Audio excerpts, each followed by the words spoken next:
If you're hearing this, well done. You found a way to connect to the internet. Welcome to the QAA Podcast Premium Episode 318, Werewolves of the Bayou with Jack LaRoche.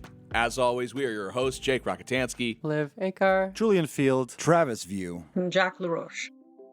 Hello, everybody. I know that the Maine was a lot this week, and there was a lot to take in, and maybe we're at a pivotal time in history, and maybe there's things to think about there. But we are also interested, always, in folklore, in culture, and in depthening our understanding of how cryptozoology and other forms of what some consider conspiracy theories are a form of storytelling. And so, this week we have something very, very interesting for you. We have Jack LaRoche as a guest writer, and they are members of the Blackfeet and Cherokee tribe. They've spent 2 years with the Urban Coyote Research Project in Montana, where they worked with coyotes and wolves. They've been working with wildlife for 20 years, and they've been with the Folklore podcast for 5 years. They've been working on animal-human transformation-specific folklore for a long time, collecting stories, and what you're about to hear, the story of the Rougarou, is original research.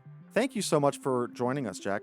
Thank you for having me. It's a pleasure to be here. Yeah, it's exciting to hear a story that just sounds, I don't know, nocturne. I can hear the howls. I can kind of smell the bathtub alcohol. Like I could, I feel already at home. Well, this is really the yin to QAA's yang. You have an episode like Maine where you're not sure if Julian's going to survive, but then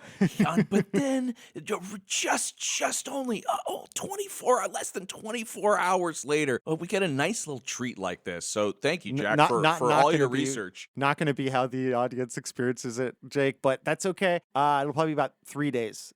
Okay. The rest of the points stand. Yeah, I said 24 hours, but you're going to experience it in 3 days because I'm in like QAA time, which is kind of like Interstellar. Yeah. Like you guys all you guys all get really old and I stay the same age. So you're all on the ship and I'm on the water planet. Also, don't assume I'll survive. I think the Rougarou is going to tear me to pieces or drown me in the swamp. As long as you don't tell anybody you are a Rougarou, you'll be okay. That's the thing. That's very good. I do like playing the game Rougarou and Villagers with my friends. Well, I think that we should launch straight into it. What a great script, and I'm very excited to get into this with all of you. Bad Moon Rising.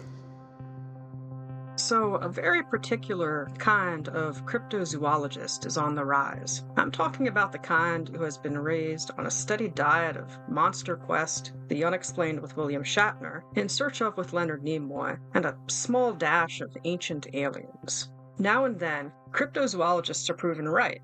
It's been a while since the discovery of the coelacanth, the mountain gorilla, platypus, and okapi, sure, but you have to admit, they were right about those. It's not always Mothman and Bigfoot that cryptozoologists are after, but the kind of cryptozoologists taking over these communities is searching less for the ivory-billed woodpecker and more for the mapinguari, a folklorically significant creature in the Brazilian Amazon with a mouth in its stomach and backwards-facing feet. I don't like to be described that specifically.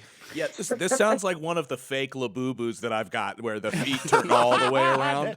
They've mounted it wrong. The backwards-facing feet is really interesting because it shows up in more than just the mapinguari, and it's so that you can't follow them. You think they're going one way, but they're actually going the other. Oh, good stuff. And that's also true of the lafufu that you have.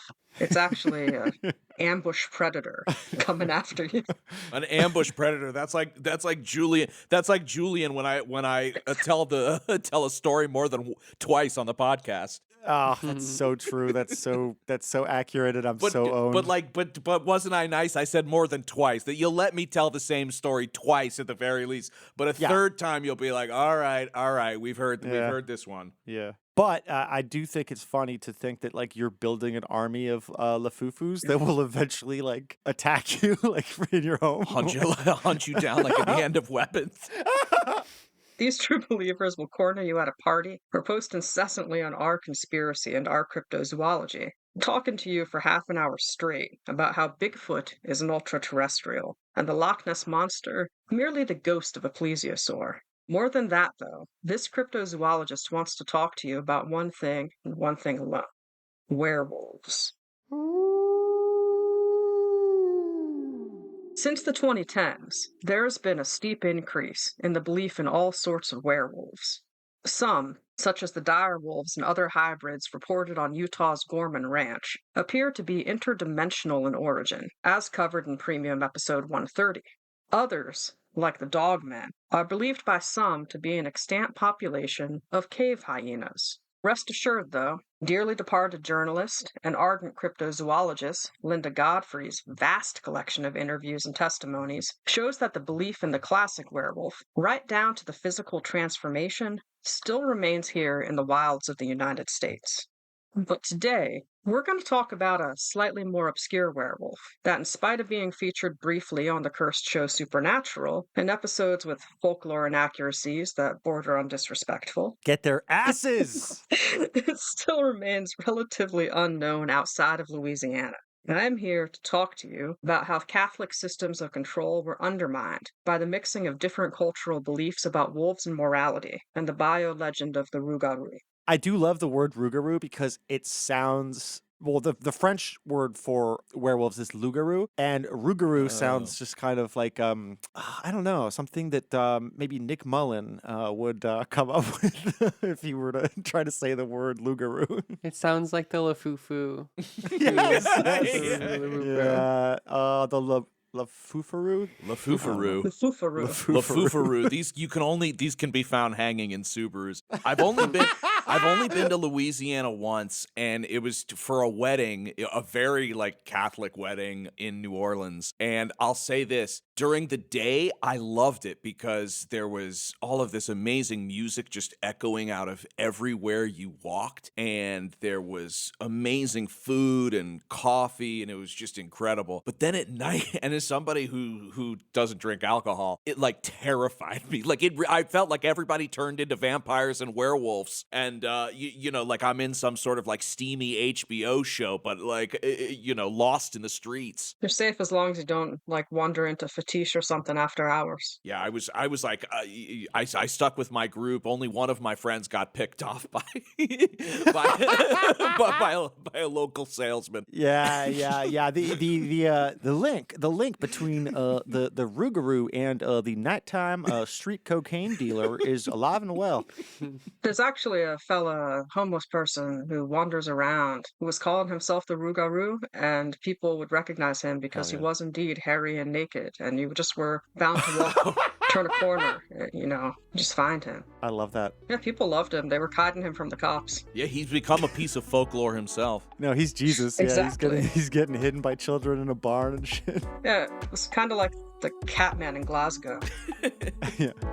You've been listening to a sample of a premium episode of the QAA podcast. For access to the full episode, as well as all past premium episodes and all of our podcast miniseries, go to patreon.com/QAA. Travis, why is that such a good deal? Well, Jake, you get hundreds of additional episodes of the QAA podcast for just $5 per month. For that very low price, you get access to over 200 premium episodes, plus all of our miniseries. That includes 10 episodes of Man Clan with Julie and the Nanny, 10 episodes of Perverts with Julian and Liv, 10 episodes of The Spectral Voyager with Jake and Brad, plus 20 episodes of Trickle Down with me, Travis View. It's a bounty of content and the best deal in podcasting. Travis, for once, I agree with you. And I also agree that people could subscribe by going to patreon.com/QAA. Well, that's not an opinion, it's a fact. You're so right, Jake. We love and appreciate all of our listeners. Yes, we do. And Travis is actually crying right now, I think, out of gratitude, maybe? That's not true. The part about me crying, not me being grateful. I'm very grateful.